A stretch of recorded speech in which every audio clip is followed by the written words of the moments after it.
ჩაქურასთან დაკავშირებით მინდა ერთი ისტორია მოყვე.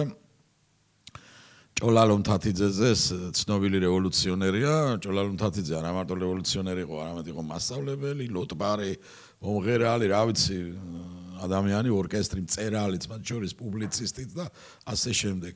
ამასთანავე იყო პოლიტიკოსიც, სოციალ-დემოკრატიც და დევნილობაში ყოფებოდა საზღვარგარეთ. 1907 წელს რუსებმა აატარეს დუმის არჩევნები და მანამდე ჭოლა დაბრუნდა და ძებნაში, მიმალვაში ყოფმა ჭოლა მიიღო არჩევნებში მონაწილეობა. თქვენ წარმოიდგინეთ კაცი, რომელიც დაძდევდა მეფის ოხრანკა და პოლიცია და არჩევნებში მიიღო მონაწილეობა. მოკლედ ჭოლა ლონთათიძემ, მიმალვაში ჭოლა ყოფმა ლონთათიძემ ეს არჩევნები მოიგო.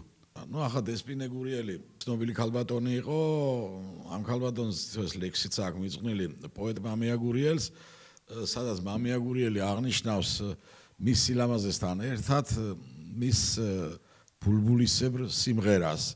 ანუ ძალიან კარგი მომღერალიც ყოფილა დესპინე. დილის მზე ხარ ბრწყინვალე, სწორედ დასაწერია. ელვა ბნელის, გონება ბნელის ამაჟღერია. სულის გვრიტო, უმანკო, გაქებს ყოველი ერია. პირმთვარეო ახსავსევ, ბულბულისებრ მღერია.